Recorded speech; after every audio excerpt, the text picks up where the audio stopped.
All right, welcome back to this journey through the book of Genesis. We're in Genesis chapter 31 this morning, and we are in the thick of the drama. If you can believe it, this is the history of the nation of Israel, the 12 tribes. I mean, this is dad and mom and mom's friend and mom's friend. I mean, this is the whole family, you know.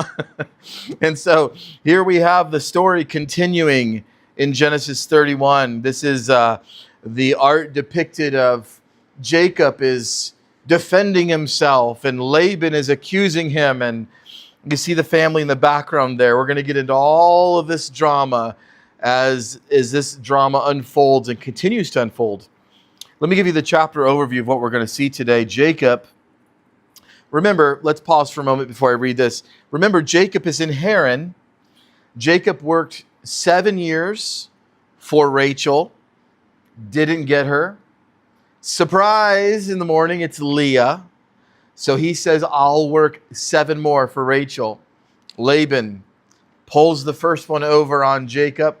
Jacob works 14 years, receives the wife he wanted, but along with that got her older sister as well. So he has Leah and Rachel, worked 14 years. Then he says, I've done my time, I'm out of here. Laban realizes, if you remember, at the end of the 14 years, Laban realizes that he's been blessed because of Jacob's effort. And Laban is like, hey, let's make a deal. He becomes Monty Hall, I guess, and says, let's make a deal. What is it going to take to get you to stay? Is that an old reference? Did everybody know who I was talking about? Okay. You want to hear something funny? I've never referenced that in my life. And just so you know and what's going on in my head, I almost didn't say it. You know why? Because I almost just said Monty Python. And I was like, that's not right. At the last second, I thought, is it Hall? Anyway, these are the things I'm thinking while I'm talking, just so you know. There's a lot of bad that's filtered out. But anyway, so let's make a deal, Laban says. And you're like, oh man, this morning is going to be rough. So he says, let's make a deal. And he says, name your price. And Jacob says, how about this? Well, I bumped this here. And sorry, let's get back here. Oh, you're okay on your screen. So he says, okay, how about this? Let's make this deal. What if I don't take anything from you other than just a percentage of the profit of your flock doing well? And so he says, how about this? You keep all of the solid black goats, which is preferable, and all of the solid white sheep, which are preferable. You get those. Anything that's a mixture, whether they're spotted or streaked or off color, I'll get those off the top. That'll help me build my flock slowly, and your flock will remain pure and strong. And Laban says, put her there, partner.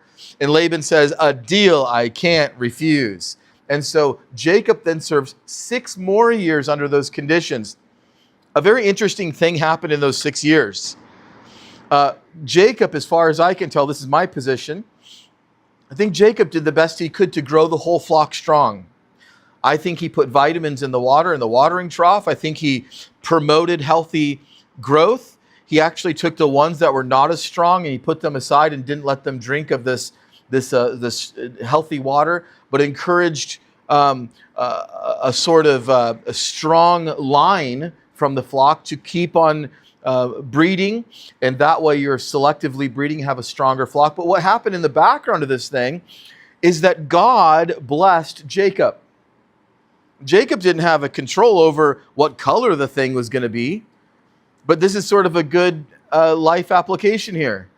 The ones on the outside that were speckled and streaked and were not perfect in appearance, they were actually the strongest of the flock.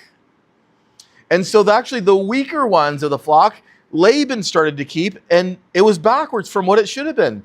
The majority of the flock was very, very strong, but didn't look perfect. And as time's going on, everybody's going, what is Jacob doing?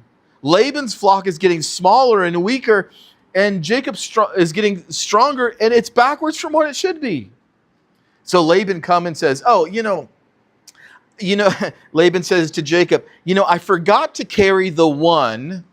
I need to change something in our contract. I overlooked something, and you know what I meant to say, you keep the solid ones, I keep the striped ones. I forgot to mention. So if there's a defect, if it's speckled or spotted or striped, Laban says, I think that maybe I should keep those and you should keep the pure ones. And Jacob goes, okay. And as soon as they say, put her there, partner, then guess what? All of those breeding things that Jacob was doing, they started producing strong of the other kind, and Jacob's flock just continued to increase again. And Laban is thinking to himself, I can't believe I went out on a limb, changed the contract, and then all of these sheep and goats are now in Jacob's favor again. So Laban goes back to him and says, boy, this is embarrassing. What I meant to say was that you keep the ones that are speckled, spotted, and streaked. I think I had it right the first time. This is on me. I'm so sorry. Jacob goes, okay, fine. Laban says, put her there, pal. And guess what happens? It then switches again. You say, Ken, how many times does this happen? Jacob says it happened 10 times. That's during those 6 years. So you have 7 years for Leah, 7 years for Rachel, and then the 6 years bonus. And no matter how Laban wanted to word it, God just simply blessed whichever was in Jacob's favor. Amazing. So here's where we are in the story. Jacob now has made the decision. It's time to leave Haran, and I could say, and his unhealthy father-in-law Laban. The Lord was leading him back to Canaan. So now he has these children who are now, we know, are the 12 tribes. Everybody's on board with that? So these children now that have been born are the 12 tribes of Israel. They're children at this point, or they're starting to grow. So the 12 tribes are now getting to where the Lord wanted them to be and put down some roots. That is back in Canaan is what I meant by that.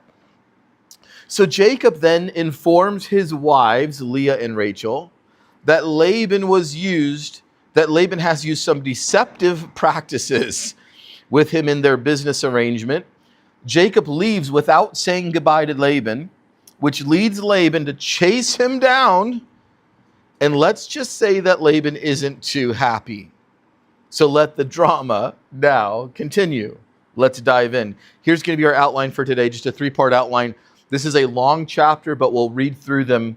There's a lot of dialogue, but it'll make sense. There's 55 verses in this. The first 21 verses basically is that Jacob is fleeing Haran and his father-in-law Laban. He's getting out of Dodge, as we say. 22 through 42 is Laban then chasing after him. That's scene 2 in this chapter. Laban is chasing after Jacob. Once he catches up with him, we can see how unhappy he is. And Laban then ends up ultimately, making a covenant with Jacob in verses 43 through 55. So really 3 scenes in this. Jacob leaving abruptly, Laban chasing after him, and then a confrontation once they meet each other, and ultimately, hopefully they leave on a good note here with a covenant. All right, let's dive into scene 1. The Bible says, now Jacob heard the words of Laban's sons, saying, Jacob has taken away all that was our father's, and from what was our father's, he has acquired all this wealth. And Jacob saw the countenance of Laban, and indeed it was not favorable toward him as before. I'll just pause there for a moment, and this is sort of a big part of these first 9 verses here in our breakdown. There's 2 things that happen with Jacob. He overheard Laban's sons starting to complain about Jacob, saying, that guy right there, that Jacob guy, he's stealing from our dad. Remember how powerful our dad's flock was? And then they made a business arrangement, and all of a sudden, it's like he's stealing everything from our dad. And Jacob is going, I haven't done anything. See, when you hear this story, it's all, remember we used to talk a lot about Mr. Supplanter, Mr. Deceiver. Jacob is Mr. Deceiver. Remember this? With Esau, Mr. Deceiver with his mom. Remember, this is Mr. Kitchen. This is the avid indoorsman, remember? But now he has lived, to the best I can tell, he's lived honorably serving Laban. And now Laban is the deceiver. And now the sons of Laban are pointing at Jacob saying, he has stolen from our father. And then Jacob then tunes into this, and in verse 2 says, he's noticed the countenance of Laban is not favorable toward him, which is par for the course for Laban. Let's move on. Verse 3. So the Lord said to Jacob, return to the land of your fathers and to your family, and I'll be with you. And so Jacob sent and called Rachel and Leah to the field to his flock. Family business meeting. Verse 5. He said to them, I see that your father's countenance, that is not favorable toward me as before, but the God of my father has been with me. By the way, just note the wording of verse 5 real quick, and we'll really punch this home in a little bit. He says, the God of my father. Now, who's his father? Isaac is his father. The God of my father has been with me. Do you hear a shift in his personal life? Jacob is now starting to really mesh with, out of all the gods of the Canaanites, out of all the gods of Haran, he's starting to say, I think this one is the one that's protecting me. This Yahweh, the God of my father Isaac. It's important because later in the story, we're going to find out. So just kind of make a mental note of that, because later in the story, Laban says this. He says, the God of Abraham, the God of Nahor. See, he starts with Abraham and then goes over to Nahor, his side of the family. And Jacob is saying the God of Abraham, the God of Isaac. It's just notice he says the God of my father. Just keep a notice of that. Verse 6. And you know that with all my might I have served your father, and meaning Laban, Rachel and Leah's father. Yet your father has deceived me. He changed my wages 10 times. That's the story we're talking about. But God did not allow him to hurt me. Oh boy, if you write in your Bible, if you highlight, if you put big arrows or stars, that might be one you want to remember. Maybe that'll be an encouragement for you this week. Your father has deceived me and changed my wages 10 times, but God. As we say so many times in Scripture, but God. God interjects in the story of Jacob's life, and this man Laban meant this for harm, and in fact, he did deceive Jacob. The deception happened, but God still protected Jacob. God did not allow him to hurt me. What a statement. Oh, that we could echo the words of Jacob and say, others may try to harm me, but God did not allow them to harm me. I may have been unaware of the deception.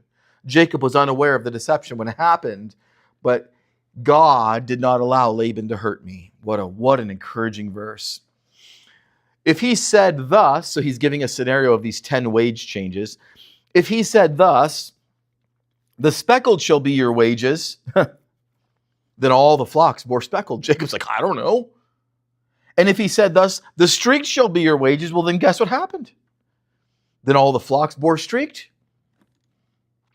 He says in verse 9, so God has taken away the livestock of your father and given them to me. Jacob saying, I did the best I could to build a flock. Every time your dad changed the contract, God flipped it in my favor. Reading from your handout, verses 1 through 9, now we learn what really happened in the last chapter. You see, I don't know, Sarah and I were talking about this because we've heard this taught our whole lives. Every time I've heard that, and by the way, one of the fun things that I like to do in preparation for teaching is I like to listen to a variety of different sermons on the chapter we're going to learn, just to hear perspective, and I just enjoy it, just how people present it and all that. There's about 4 or 5 different ones I'll try to find each week just on that whatever we're learning.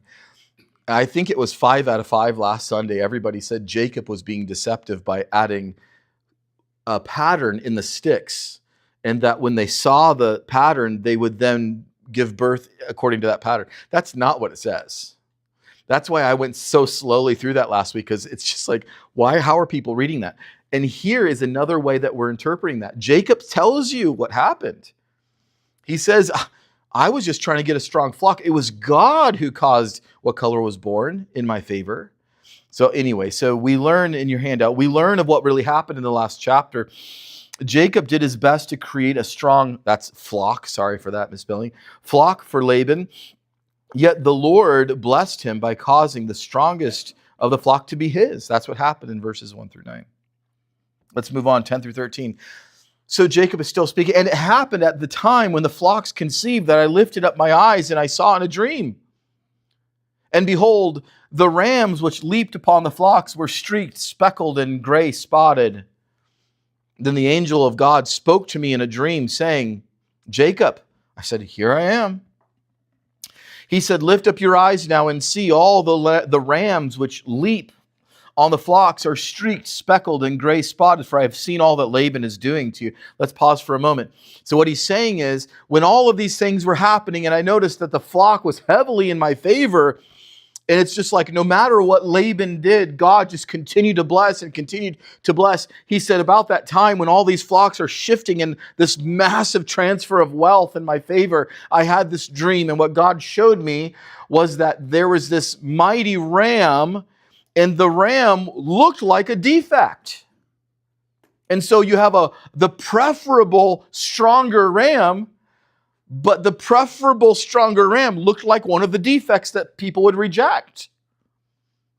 And he said, and in the dream, it was the Lord telling me that he was going to bless my life because of what Laban was trying to do to me. So he says in verse 13, he says, the Lord is speaking in his dream, I am the God of Bethel. Oh, that should ring a bell. Where do we know that from? Remember the dream that Jacob had previously. On his very first night, he leaves behind mommy, as Jacob is just that young whippersnapper 77-year-old who desperately needed some separation from his mommy.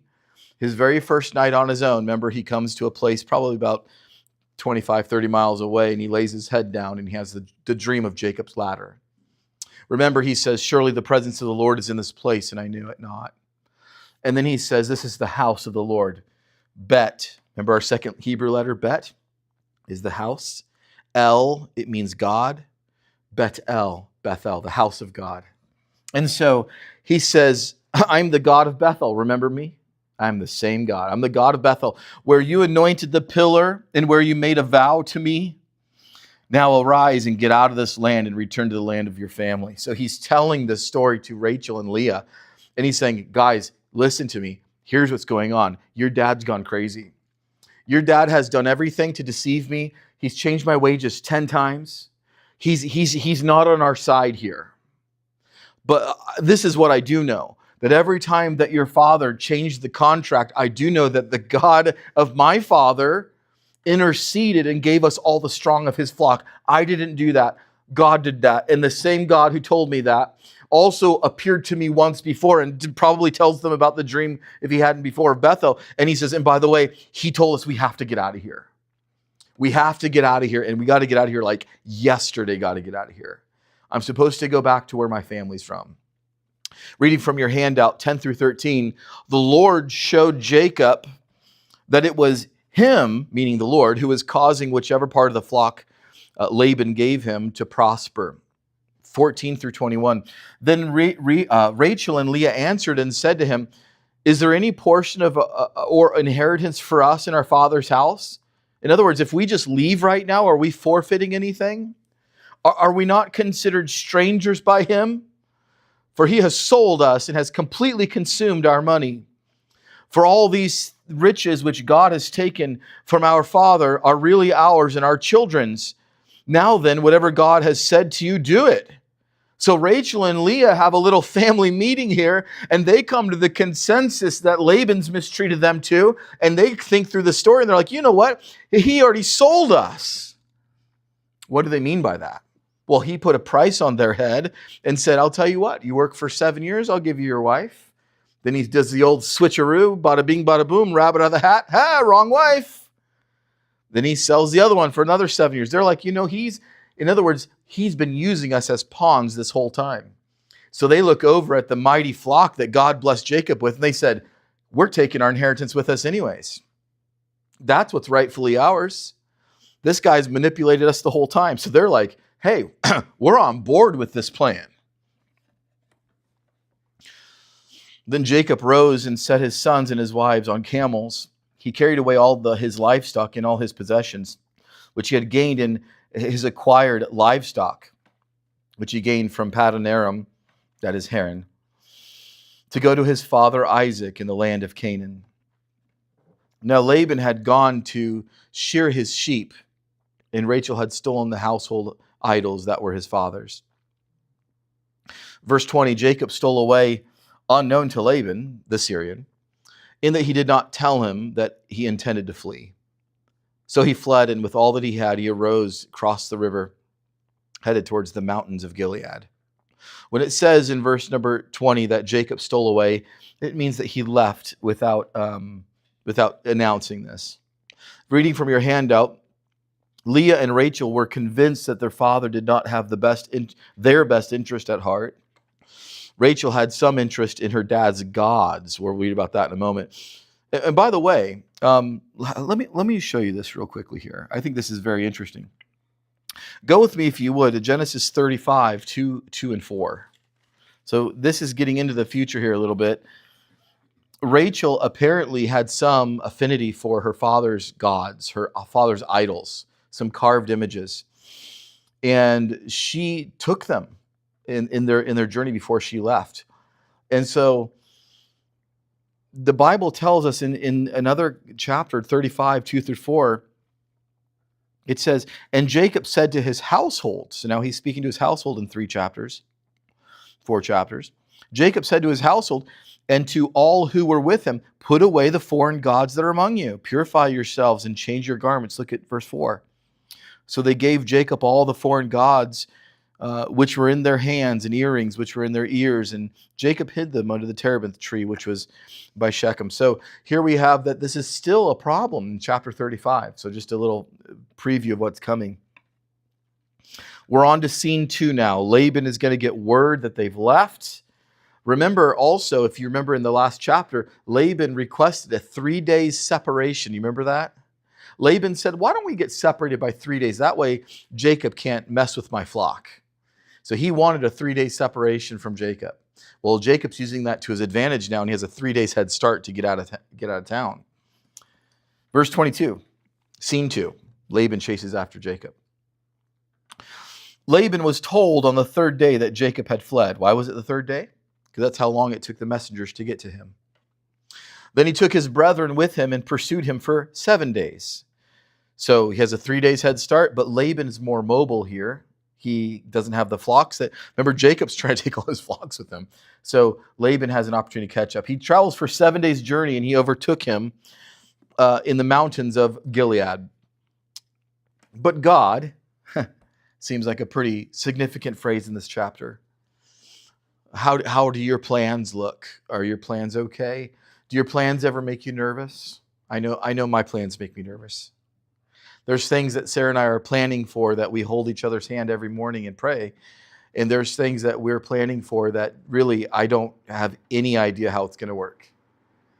But I'm going to make plans just because I know the Lord wants me to live by faith. And I know that he wants to use us.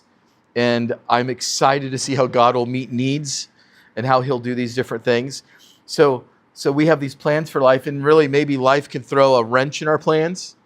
But these 2 words, but God, somebody might have meant it this way, but God. Do you see that in this story? The interceding will of God on behalf of those who love him and follow him. So, but God, verse 24, had come to Laban the Syrian in a dream by night. And he said to him, be careful that you speak to Jacob neither good nor bad. Now, I'll just tell you right now, that is what's called a Hebraism. It's called a Hebrew idiom. An example of an idiom for us is that it's raining cats and dogs outside. Now, if you didn't know about the English language, if you were from the East somewhere, and you read that and you heard that very literally, if an American said, man, it's raining cats and dogs outside, none of us would say, really? Where? I don't see this, I don't see one cat, not one dog. None of us would say that.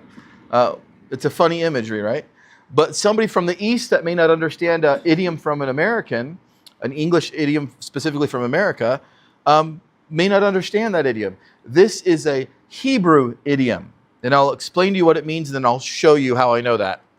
When it says, be careful that you speak to Jacob neither good nor bad, this is a Hebraism, and it's translated into English now, of course. And it basically means don't hinder his process. Don't harm him in what he's doing. It doesn't mean don't talk to him.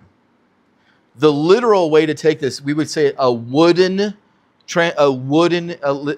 interpretation, woodenism, or a literal would say don't speak anything bad or good. That means you don't talk to him. That would be the literal. That would say, oh, where's the cats and dogs? But the Hebraism means don't hinder his journey, or don't hinder or harm him for what he's doing. I'll show you that, how I know that in a moment. Verse 25, so Laban overtook Jacob. He caught him. Took him 7 days. But he had this dream, remember. Now Jacob had pitched his tent in the mountains, and Laban with his brethren pitched in the mountains of Gilead. So let me read your handout here. Jacob had a 3-day head start, yet Laban caught up, being more mobile without flock, in 7 days. But God warned Laban to not interrupt or harm Jacob's journey.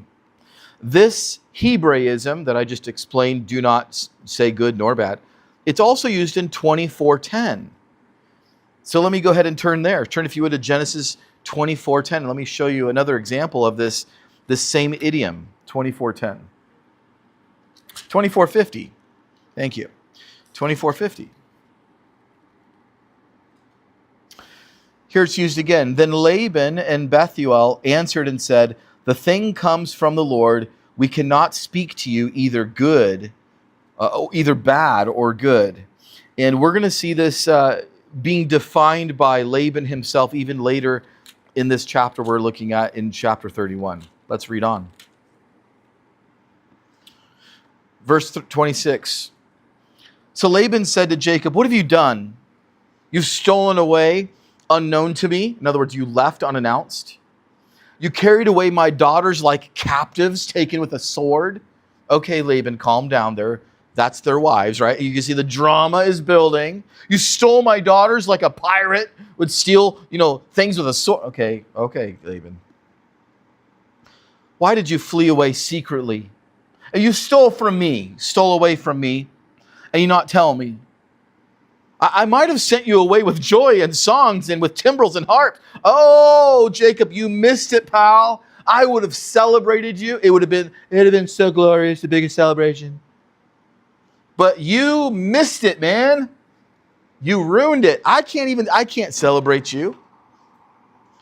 Verse 28, you did not allow me to kiss my sons and my daughters. You've done so foolishly in so doing. It is in my power to do you harm. But the God of your father spoke to me last night, saying, be careful that you speak to Jacob neither good nor bad. Okay, pause for a moment. Is he not right now speaking to him badly? So that's the part where we know this is a Hebraism. It's not to be taken literal, but what he said is, it's in my power to do you harm. That's the meaning of the idiom right there. Now remember, we're in a translation. So you're saying, well, that's kind of a strange idiom. I mean, it doesn't really sound like it's catchy. That's because we're reading a translation. There's a lot more wordplay in the Hebrew once you hear an idiom, but we speak English. Verse 30. And now you have surely gone because you greatly long for your father's house. But why did you steal my gods? Now, Jacob doesn't know what he's talking about. As far as the stealing of the gods part, Jacob has absolutely no idea. I have in your handout, Laban is frustrated that he was unable to say goodbye to his daughters, that his gods were stolen. And like I said, notice the Hebraism is defined now. And it means to not do harm or to hinder his journey. I have the power to do this, but your God told me not to do this.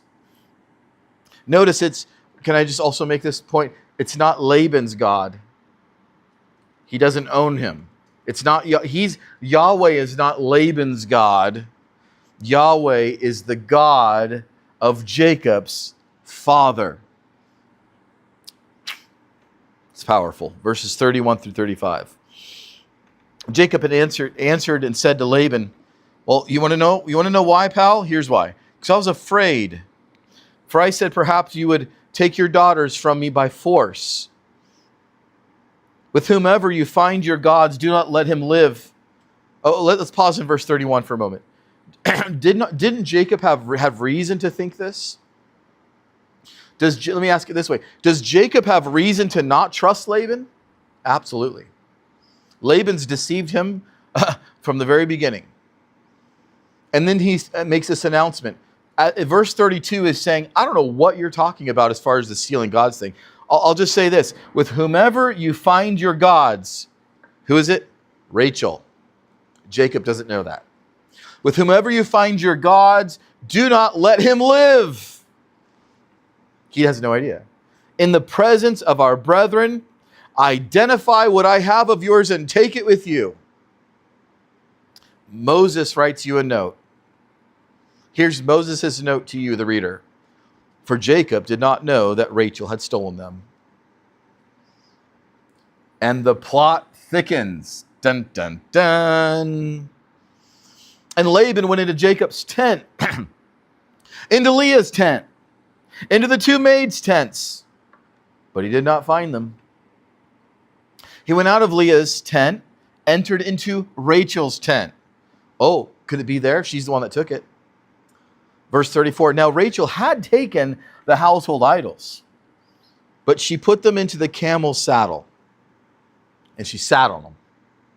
Pretty safe place. Laban searched all about the tent, but he didn't find them. Why? Because she's sitting on them. It's on the saddle and on the camel. Verse 35. And she said to her father, let it not displease my lord that I cannot rise before you. For the manner of women is with me. That's a euphemism. And he searched, but he did not find the household items. She's talking here about being unclean. And Rachel was the only person who knew that she stole Laban's gods. She said, Father, forgive me if I don't stand for a moment, but you've searched everywhere. You haven't found it. Obviously, we don't have what you're looking for. And so in verse 36, Jacob was angry and he rebuked Laban. Now imagine Jacob. He's watching Laban search all their tents. Finally, Rachel speaks up. She's like, come on, Dad. Now she had him. She was sitting on him. But Jacob finally has had enough. He rebukes Laban, and Jacob answered and said to Laban, what is my trespass? What is my sin that you have hotly pursued me? What is with the hostility? What is with your attitude? Now Jacob you can feel the tension and the emotion of this experience. You're about to see 20 years of family trauma unloaded at this point from Jacob. He says in verse 37, although you have searched all my things, what part of your household things have you found? Why don't you set it here before my brethren and your brethren, that they may judge between us? These 20 years I have been with you. Your ewes and your female goats have not miscarried their young. I have not eaten the rams of your flock. That which was torn by beasts I didn't bring to you or bore the loss. I bore the loss of it. You required it from my hand, whether stolen by day or stolen by night. There I was. In the day the drought consumed me, and the frost by night, and my sleep departed from my eyes. Thus I have been in your house 20 years. I served you 14 years for your 2 daughters, 6 years for your flock, and you've changed my wages 10 times.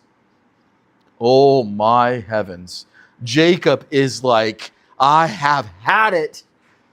He's saying, listen to me. I have done everything you've asked of me. When you required flock from me and I suffered loss out in the wild, he's earning his stripes now, isn't he?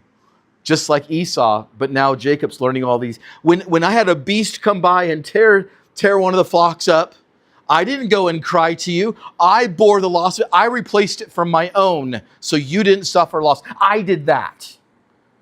And when it was freezing outside and the temperatures were cold, I didn't come to you and ask for a replacement. I stayed there when it was cold. I did that. And when all these trials came upon me, I bore them for your benefit, Laban, because I agreed to it. And now you're going to come and accuse me of all these things? I had to serve you 7 years for one wife. You gave me the wrong one, 7 more years, and now 6 years, and you've accused me of manipulating this thing. I've done no wrong by you. You're the one. You're the one that changed my wages 10 times. You did that. And now he says in verse 42, I love this. Unless the God of my father, the God of Abraham, and the fear of Isaac had been with me, surely now you would have sent me away empty-handed. Oh, I know your heart, Laban. God has seen my affliction and the labor of my hands, and he rebuked you last night, didn't he? Isn't this good? It's finally like, yes. Yes, for so many reasons, right? Yes, because Jacob is getting it. Jacob is not just seeing the faith of Abraham and Isaac, but Jacob is owning this thing. He's seeing that he has a personal relationship with Yahweh. Jacob's getting it. And he is the father of the 12 tribes, and we need them to get it because our story is going to flow right through Judah, and Jesus will come. Beautiful. And so I'm reading from your handout, Jacob did his 20 years of employment with integrity and independence, and he credits God. Beautiful. Scene 3. Laban makes a covenant with Jacob. Verse 43, and Laban answered and said to Jacob, these daughters are my daughters. These children are my children. This flock is my flock. Was he right about that part? He had the first two. The flock was actually Jacob's. He says, all that you see is mine. He's saying, what is he saying there? You stole this from me. But actually, that was actually Jacob's flock. Heck of a way to start an apology, isn't it? But what can I do? What can I do this day to these my daughters or to their children whom they've borne? What position am I in now, Jacob? You've taken everything from me. Verse 44, now therefore come, why don't you let us make a covenant? You and I. Let it be a witness between you and me. So Jacob took a stone and set it up as a pillar. Jacob said to his brethren, gather stones. They took stones, made a heap, and they ate on their heap. Ate there on the heap. Laban called it Jagar Sehudutha, but Jacob called it Gilead. Now this isn't a conflict of what they're calling it. These are two different languages saying the same thing. And Laban said, this heap is a witness between you and me this day. Therefore its name was called Gilead. Gilead is Gilead, same thing. Also Mizpah, because he said, may the Lord watch between you and me when we are absent one from another. By the way, little warning, if you afflict my daughters, or if you take other wives besides my daughters, although no man is with us, see, God is witness between you and me. So here we have in your handout, I'll just read this. It was, by the way, this idea of the heap of stones, I'll just add this. You can study this on your own. This is fascinating. It was common to make circular seating with a table in the middle for a feast. So if you're in a field and you want to make a covenant with somebody, it was very common to find stones. You'd make a circle for witnesses, and then a middle table really for where you would have a sacrifice, and eventually then everybody would feast in that middle. It would be like witnesses around. It doesn't say that in the text, but it would have been very common in that day for it to happen. In fact, archaeologists have found in this area lots of things like that where people had probably made business contracts and deals with families and things in that manner in this area. Very interesting. Verses 51 through 55, Laban said to Jacob, here is this heap, and here is this pillar, which I have placed between you and me. This heap is a witness, and this pillar is a witness, that I will not pass beyond this heap to you, and you will not pass beyond this heap to me, this pillar to me for harm. In other words, this is the boundary of how far you're going to come from Canaan and where I'll come from Haran. This will have a separation from this point on. The God of Abraham, the God of Nahor. Oh, there's what we were talking about earlier. This is Laban speaking, and notice he's okay accepting the God of Abraham, but then he goes through his family line, Nahor, which we have reasons to believe Nahor would have probably mixed in other gods. So it's interesting here that Laban is having common ground with Abraham, but then funnels through the line of Nahor. He says, so the God of Abraham, the God of Nahor, and the God of their father judge between us. And but look, did Jacob agree to that? Look at what it says here. It's so subtle. It's so subtle. Do you see it? It says, and Jacob swore by the fear of his father, Isaac. You see, they both agreed on Abraham. But in the line, Laban goes to Nahor. And Jacob's like, it goes Abraham and Isaac, my friend. The line is Abraham, Isaac, and Jacob. We follow Yahweh. That's what I'm making this covenant with. Verse 54, very subtle, right? Jacob offered a sacrifice on the mountain, and he called his brethren to eat bread. And they ate bread and stayed all night on the mountain. By the way, you notice he's calling Laban's sons brethren. They're of the same line. They're of the same family. It doesn't mean how we use the term, meaning a sibling of the same mom and dad or something. Early in the morning, verse 55, Laban arose, kissed his sons and daughters, and blessed them, and Laban departed and returned to his place.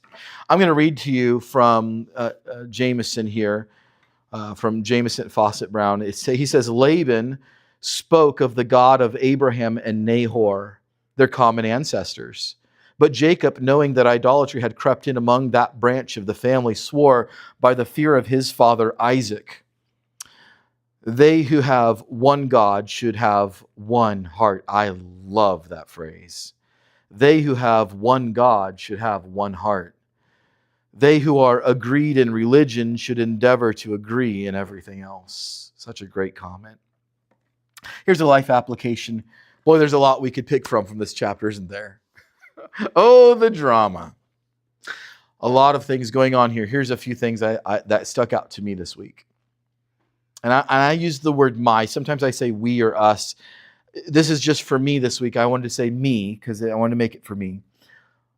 Nobody else will be attentive to God's leading in my life but me. Did you know that? I don't count on any of you in this room to be attentive to God's leading in my life. That's on me. I am responsible to have the faith to trust the Lord to lead my life. Nobody else will stand with me at the judgment seat of Christ. I alone am responsible for my actions. Whew. Big words. I must work hard with both diligence and integrity and choose honesty over deception. I have to wrestle with the question, is God's provision really enough in my life? If the answer is yes, as it should be, then I have no choice but to do away with anything which could come before God. This life's a journey. It's all about hard work, but none of it matters if it's not done with integrity. You hear that word integer? Integrity, it's a mathematical term. What's an integer in math? A whole number. That's where we get the word integrity from. Whole, not fractured, not splintered, with singleness of mind, integrity, not fractured, but a whole mind serving God. I gave you earlier this week a study guide with questions, and I'm enjoying sharing these with you. There's probably no right or wrong answer for these. These are just to get our wheels turning and grease the track, as we say, as we're getting our minds. I'll try to send one out for 32 here this afternoon or in the morning. But here's the questions from this week, and I'll share with you what I got out of them, and I'd love to hear yours. I asked these questions. Why did Jacob make the decision that it was now time to leave Haran, return to the land of his family? Well, it's because of two reasons, really. He heard Laban's sons were plotting against him. Remember, that guy stole all of our dad's stuff. Also, Laban was acting against him as well. It was time to go. Okay? It was time to go. Question 2. Jacob explains to Rachel and Leah his relationship with Laban. What are some of the issues he expressed with Laban? Well, he shared that his countenance, Laban's countenance, was against him. Also, he'd been deceptive, and Laban changed his wages 10 times, he explained to them. Number 3, what's the significance of Jacob's dream, and how can we as Bible students use the section properly to interpret the following famously confusing verse? Strips, not stripes, strips of green poplar and of the almond and chestnut trees, peeled white, strips in them, and exposed the wire which was in the rods. Remember we talked about that idea. Well, we understand now as good Bible students that now we can go back to chapter 30 and interpret that as contrary to popular teaching. Jacob was not being deceptive, putting strips, not stripes, but strips into the branches. He was helping the flock become. But do you guys know why I'm emphasizing that, right?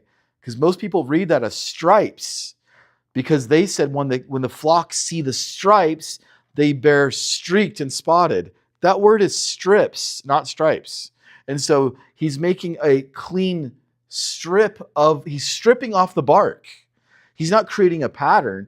He's doing it for a different reason, for the sap to run out. So I'm amazed at how many people, the pastors I'm hearing, they're saying, see, he put a striped pattern. It's not a striped pattern. He stripped the bark.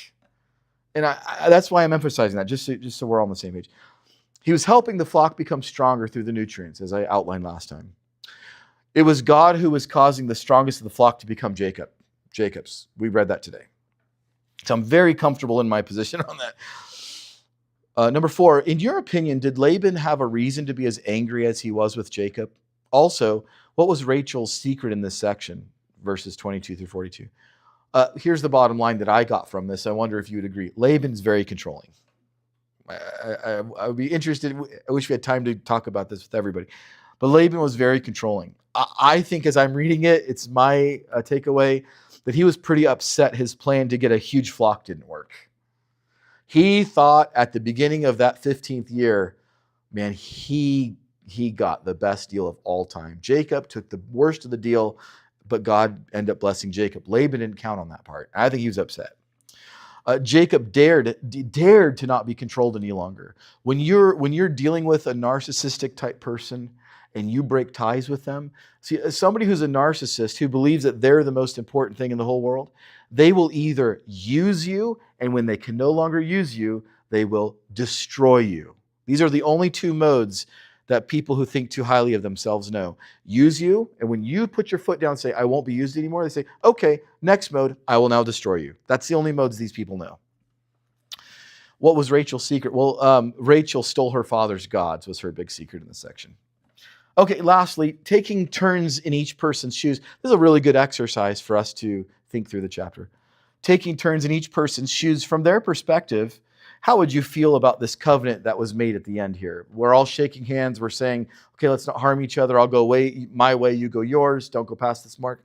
Laban, I think Laban turned around. I think Laban smiled when he was kissing his daughters goodbye and saying goodbye to his grandchildren, the 12 tribes of Israel. I think he was smiling, saying, good old Grandpa Laban's here. I love you guys. Hey guys, I wish it had been different. I sure wish I could have thrown you a party. That's what I wanted to do. Things don't always work. I think he was smiling like a loving grandfather. And I think the moment he turned around, he was frustrated. That's the picture that I get from Laban. I think he was absolutely frustrated, but maybe in the middle of that frustration, he wasn't able to control Jacob. Maybe in the middle of that, perhaps he was hopeful for a clean break from Jacob and maybe a fresh start. So maybe there's a little bit of hope in his. That's just my takeaway. What about Jacob? I think he was relieved. Whew. His father-in-law was difficult. I think he was excited also for the future with his family. Jacob had a tremendous amount of wealth. He probably never had to worry about money again. Remember, Abraham was a sheik also. He's from a really wealthy family. He's returning back to a wealthy family with a great amount of new wealth. I think he's excited. He has Leah and Rachel. What were their thoughts? Well, I think they probably learned to trust Jacob more. Jacob obviously made the right call here. Jacob proved it with the interpretations of his dreams. I think they're also thankful for a fresh start. But there's another group here that we don't talk about very much. and that's the other children of Laban. The passage mentions Laban's sons. I think they're confused. They're going home to Haran. They're going back with their father. They've just heard Jacob, and they've never heard Jacob's side, so they're hearing Jacob's defense for the first time. And I think as they're hearing what Jacob had to say, and then they see their dad pretty much fold and try to make peace, I think they're confused. Now they're going home. What's that car ride home like? Dad, we got some questions for you. Is that really what happened? So I think there's confusion there. They're going to have to then hash out with their father. And I think they're going to have to work on their relationship. That's my perception of these things. So anyway, Genesis 31, we see this picture of Jacob on the left defending himself and Laban attacking him with the witnesses in the background. An amazing chapter. And the drama will continue in Genesis 32. So absolutely fascinating. I hope you're being blessed by all of what we're looking at. And we'll continue next time, Genesis 32.